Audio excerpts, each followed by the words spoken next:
Hey everybody, thank you so much for tuning in today. My name is Paquet. I am a mom of five. I'm a business owner. I've run hair salons, large hair salons for 25 years. And I have been, over the last few years, transitioning into the motivational space, I guess we'll call it.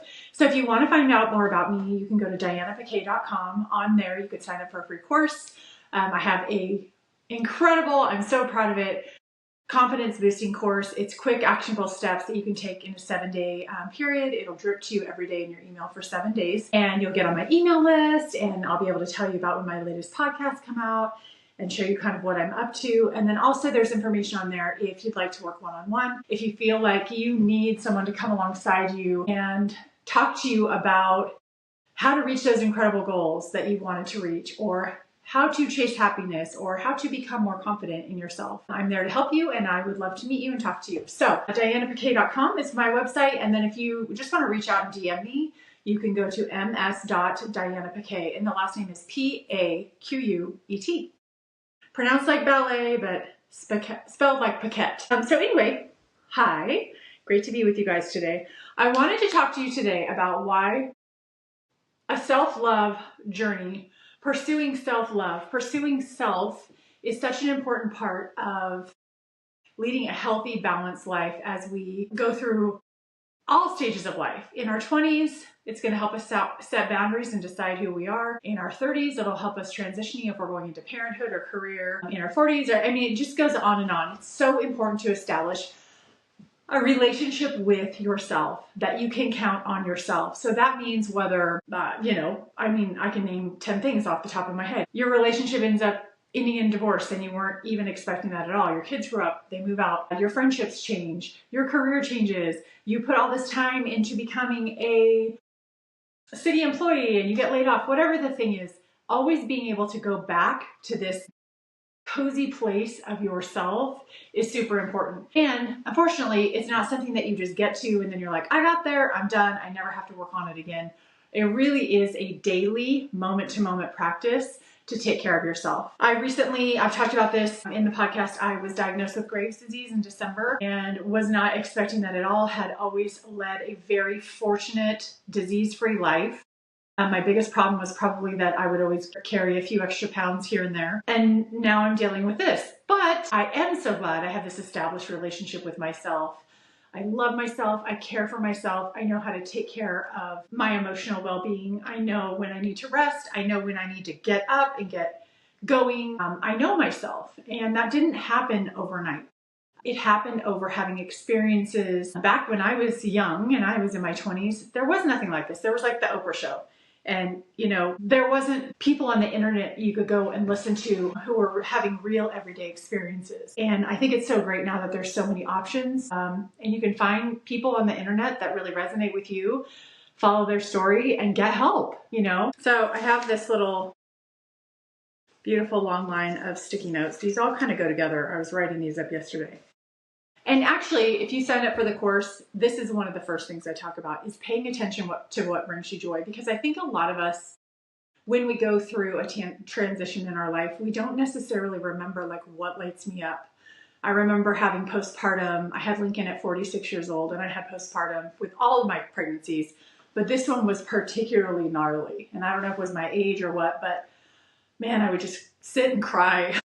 I couldn't get out and go for a walk because I had a lot of fear around someone coming and hitting us. I was just riddled with fear.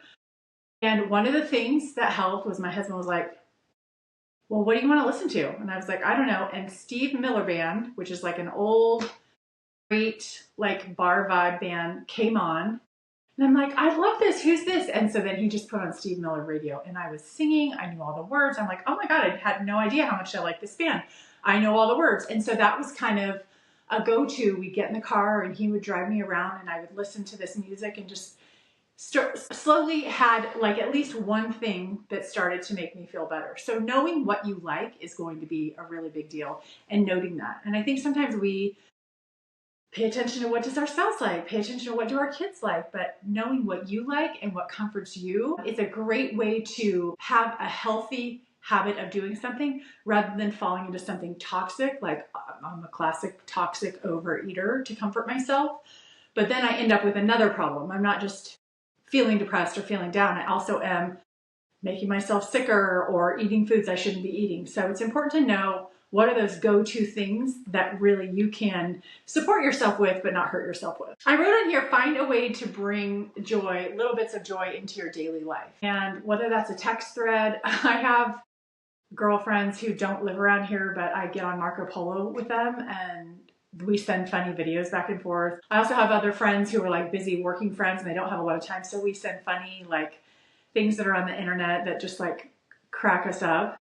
So whatever that is that makes you laugh, makes you feel like you're funny, you're alive, you have joy, you can chuckle, you can get a belly laugh, whatever those are, pay attention to those and try and add more bits of that to your day. Pay attention to who makes you feel your best and who really lights you up, and pay attention to the opposite of that opposite as well. Because if you're hanging around with someone that really like, you always feel kind of bummed out around them, or you always feel sort of brought down, or you feel more self-conscious once you're around them, that's a perfect sign for you to start thinking about minimizing your time and exposure to that person.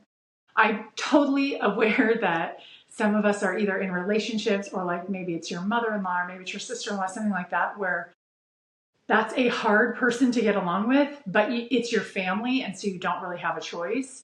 But in the areas that you do have a choice, even if it's at work and someone drives you crazy, like how can you get your desk in another area or limit your exposure to that person? And then pay attention to who's that person that you want to gravitate towards. That's hilarious. That always makes you feel good about yourself, and put more effort into that relationship. Get so busy leading this big, beautiful life that you really don't have any time to pay attention to what's driving you crazy. Think about what patterns or habits you might have that make you feel stuck in the same rut. Whether it's a relationship with someone that you always think it's going to change and it never does, or a way of spending money that you have that always gets you back into debt, or it's about your physicality, that you start something and then you stall out. Think about these patterns, really wanting to do something that you give up on, and pay more attention to that, because it's important to have things that light you up, that make you feel great. And if you are falling back into patterns that keep you away from that or keep you from achieving those goals, it's really important to note those, because if you're not even noting what you're doing that's getting you to this place that you don't want to be, it's very hard to change it. It's very hard to change it anyway. I still catch myself sometimes, like last night I was like really craving ice cream. It's not great for me. I don't feel good after I eat ice cream. I'm probably lactose intolerant. But I was really, really craving it. And I said to my husband, I'm really craving ice cream. He's like, oh, are you sad? Are you anxious? And I'm like, mm-hmm. And that's what I do. I go get some comfort out of a bowl of ice cream. At the end of the day, it just gives me a whole other problem. Self-care is it's so cute. Like, it's so 20-something. You put a headband on and you do a mask and you put the little gold things under your eyes. But really, when we talk about actual self-care, it's talking about how you show up for yourself, who you let into your inner circle, what boundaries do you have in place that you will and you won't put up with. Have you set yourself up in life not to be motivated to do something, but you actually have systems that you do. You actually have 2 friends that you walk with every week, so at least twice a week you're going to walk. You have that girlfriend that you meet at yoga. What are the systems that you have in your life that catch you when things aren't great? So self-care ultimately is understanding that you are the only one that has control, and you get to determine how you live your life, to what level you live your life. And I'm well aware that there is some privilege in saying that, but I always think that there's an opportunity to do better for yourself if you really want to. If you're in a situation where you feel like you're the problem, you're holding yourself back, that's the situation with me. There's dreams I have, there's goals that I want to attain. Nobody is stopping me except for me. And so I have to throw that under the umbrella of self-care and wonder, am I really caring enough for myself? And analyze what areas could I be doing better in. I wrote this one. I already said it actually, but I wrote it because I wanted to say it at the end, and this is the end. I feel like when it comes to self-care, there's, you can Google self-care, you can go on Pinterest. There's lots of different ways to go about it. I was feeling pretty down this past weekend, and I did a mask and I ate some really whole, healthy food, and I got a walk in the sunshine. I know those things for me I have probably 10 things on my list that I know that once I do them, I'm going to feel like the dial will be turned up at least a few notches, which is awesome. But at the end of the day, I feel like becoming so busy, loving the life that you're leading, chasing the life that is the version of you, the best version of you, the version of yourself that you aspired to be when you were in your 20s. There's something to be said for being so busy living that life, chasing that life, believing in that life, that you just really don't have time to worry about all the other bullshit anymore. You know, worrying about like that guy who never called you back, or that divorce that it was such a bummer that you ended up losing so much money. Whatever it is so nice to be able to just let some of that go and get into a place where you're like, all that stuff is true, but at the end of the day, look how beautiful life is. And having that perspective shift, man, that's just the gold. That is really the gold in my life, I know, to be able to look at things in a positive way, an abundant way, a future-focused way, an excited way. And that's free.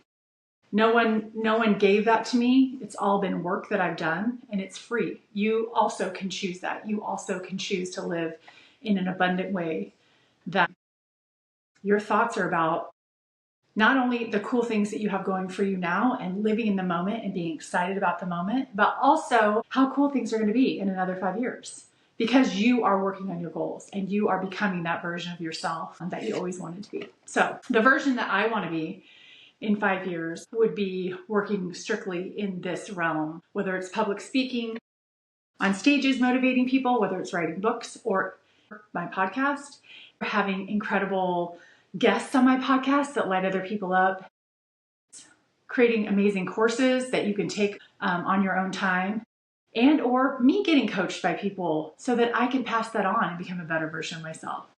And also, I want to vacation more. I want to podcast from different places.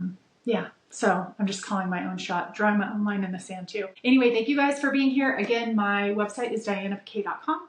And if you want to hit me up on Instagram, it's ms.dianapaquet on Instagram. All right, guys, thank you so much for being here. Bye.